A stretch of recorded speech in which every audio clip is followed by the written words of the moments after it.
এই মুহূর্তে আবহাওয়া দপ্তরের গুরুত্বপূর্ণ খবর। বঙ্গোপসাগরে ফের নতুন নিম্নচাপের আশঙ্কা। আগামী 26শে নভেম্বর দক্ষিণ মধ্য বঙ্গোপসাগরে ঘনীভূত হতে চলেছে বিধ্বংসী ঘূর্ণিঝড়। ঘন্টায় 150 থেকে 180 কিলোমিটার গতিবেগে উপকূলে আছড়ে পড়ার প্রবল আশঙ্কা রয়েছে। এর প্রভাবে আগামী 27 এবং 28 তারিখ থেকে শুরু হতে পারে দক্ষিণবঙ্গ থেকে উত্তরবঙ্গের জেলায় জেলায় ঝড় বৃষ্টি। সুপ্রিয় দর্শক, আজ 22শে নভেম্বর শনিবার এই মুহূর্তে আবহাওয়া দপ্তরের গুরুত্বপূর্ণ খবর। আশঙ্কা মতোই বঙ্গোপসাগরে ফের ঘনীভূত চলেছে নতুন একটি ঘূর্ণিঝড়। আসন্নই ঘূর্ণিঝড়ের নাম রাখা হয়েছে ঘূর্ণিঝড় সেনিয়ার। ইতিমধ্যেই বঙ্গোপসাগরে তৈরি হয়েছে ঘূর্ণাবর্ত।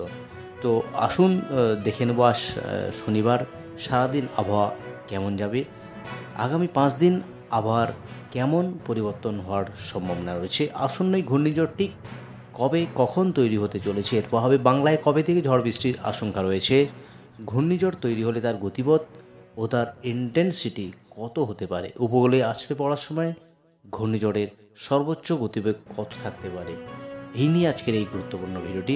প্রথমেই চলে যাব আলিপুর আবহাওয়া দপ্তরের যে অফিসিয়াল পেজ, সেই অফিসিয়াল পেজে আজ এবং আগামী কয়েকদিনের আবহাওয়ার কী গুরুত্বপূর্ণ আপডেট রয়েছে। প্রথমেই চলে যাচ্ছি আলিপুর আবহাওয়া দপ্তরের যে অফিসিয়াল পেজ, সেই অফিসিয়াল ওয়ার্নিং পেজে একবার দেখে নেব। চলে যাচ্ছি অফিসিয়াল ওয়ার্নিং পেজে। আজ থেকে আগামী 28 তারিখ অবধি দক্ষিণবঙ্গ এবং উত্তরবঙ্গের জেলায় জেলায় কোথাও কোনো ওয়ার্নিং আপডেট নেই আলিপুর আবহাওয়া দপ্তরের তরফ থেকে, যেটা লক্ষ্য করা আছে। এবার একবার সরাসরি উইন্ডের মাধ্যমে দেখে নেওয়ার চেষ্টা করছি নিম্নচাপের বর্তমান অবস্থান এবং ঘূর্ণিঝড়ের বর্তমান অবস্থান কোথায় রয়েছে। যদি একবার দেখি, আজ শনিবার, আগামীকাল সেই কোনো পরিবর্তন নেই। যেটা বলা হয়েছে আগামী 26 থেকে এর ফরমেশনটা শুরু হবে। ইতিমধ্যেই আলিপুর আবহাওয়া দপ্তর যে বিশেষ বিজ্ঞপ্তি দিয়েছে তাতে বলা হয়েছে a low pressure area formed over state of Malacca and adjoining south Andaman sea. তো ইতিমধ্যেই আলিপুর আবহাওয়া দপ্তর আজই এই বিজ্ঞপ্তি প্রকাশ করে জানানো হয়েছে একটা লো প্রেশার তৈরি হয়েছে। সেই লো প্রেশারের যে বর্তমান অবস্থান এবং আগামী কয়েকদিন সেই যে লো প্রেশার তার মুভমেন্ট কী হবে, এই নিয়ে ইতিমধ্যেই আলিপুর আবহাওয়া দপ্তর তার এই বিজ্ঞপ্তি প্রকাশ করেছেন। এই low pressure area formed over state of Malacca and adjoining south Andaman sea. তো সেটা মুভ হওয়ার সম্ভাবনা রয়েছে west north westwards and intensity into a depression over southeast Bay of Bengal around 24 November 2025।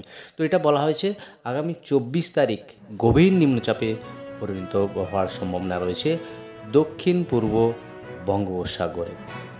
যদি উইন্ডির মাধ্যমে দেখানোর চেষ্টা করি তাহলে তার বর্তমান অবস্থান যেটা বলা হয়েছে একেবারেই 24-এর পর থেকেই ঘূর্ণাবর্ত তৈরি হবে, যেটা লক্ষ্য করা যাচ্ছে একেবারে মালাক্কার কাছে আগামী 26 এবং 27 তারিখ এর অভিমুখ রয়েছে, একেবারে আন্দামান পোর্ট ব্লেয়ারের কাছেই রয়েছে। তার অভিমুখ কোন দিকে হবে সেটা এই মুহূর্তে জানা যাচ্ছে না, আরও স্পষ্ট জানা যাবে আগামী কয়েকদিনে।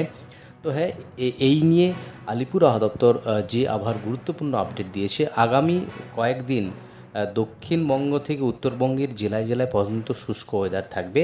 এই নিম্নচাপ এবং ঘূর্ণিঝড়ের যে অভিমুখ সেটা কোন দিকে যাবে, তো যেটা বলা হচ্ছে যে অভিমুখ হওয়ার যেটা সম্ভাবনা রয়েছে, এক অন্ধ্রপ্রদেশ উপকূল এর অভিমুখ থাকবে, সঙ্গে উড়িষ্যা উপকূল এবং বাংলাদেশ এবং বাংলার উপকূল দিকে আসার সম্ভাবনা আছে।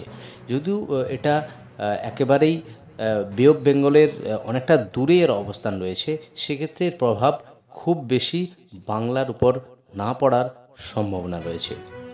তো এইবার একবার দেখে নেব টেম্পারেচারের কেমন আজকের দিনের যে টেম্পারেচার, রাত্রিকালীন সর্বনিম্ন টেম্পারেচার একবার দেখে নেওয়ার চেষ্টা করছি। আলিপুর আবহাওয়া দপ্তর থেকে যে আবহাওয়ার টেম্পারেচারের গুরুত্বপূর্ণ আপডেট দিয়েছে সেটা একবার দেখে নিচ্ছি। সেখানে যে টেম্পারেচারের গুরুত্বপূর্ণ আপডেট তাতে কলকাতার আশেপাশে আজকে সর্বনিম্ন তাপমাত্রা যেটা হওয়ার সম্ভাবনা রয়েছে 18 থেকে 19 ডিগ্রির কাছাকাছি, অর্থাৎ শীতের যে তাপমাত্রা ছিল একেবারে 15 ডিগ্রি 16 ডিগ্রির কাছে কলকাতার আশেপাশে টেম্পারেচার নেমে গিয়েছিল। সেই টেম্পারেচার ইতিমধ্যে আরও 3 থেকে 4 ডিগ্রি বেড়ে গিয়েছে কলকাতার আশেপাশে যেটা লক্ষ্য করা যাচ্ছে, একেবারে দক্ষিণবঙ্গের যে টেম্পারেচার সেখানে কোথাও 19 এবং 20-র কাছে চলে গিয়েছে, অর্থাৎ স্বাভাবিকের যে টেম্পারেচার তার থেকে 2 থেকে 3 ডিগ্রি বেশি হয়ে গিয়েছে। এবং পশ্চিমাঞ্চলের যে টেম্পারেচার তাতে লক্ষ্য করা যাচ্ছে, একেবারে পুরুলিয়া যেখানে টেম্পারেচার আমরা দেখেছি 13-14-র কাছাকাছি ছিল, সে টেম্পারেচার 2 থেকে 3 ডিগ্রি বেড়ে গিয়েছে। এবং বিষ্ণুপুর 17 ডিগ্রি, মেদিনীপুর 18 ডিগ্রি এবং আসানসোল 17 ডিগ্রি, শান্তিনিকেতন এবং শ্রীনিকেতন 16 ডিগ্রি, বর্ধমান 17, কৃষ্ণনগর 16 ডিগ্রি।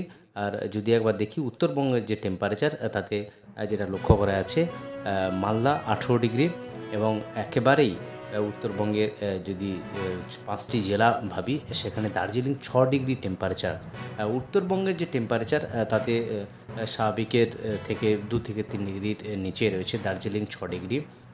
বাকি যেটা লক্ষ্য করা যাচ্ছে, কালিম্পং 10, সঙ্গে রামসাই 15, জলপাইগুড়ি 16, কোচবিহার সেখানে 15 ডিগ্রির টেম্পারেচার রয়েছে।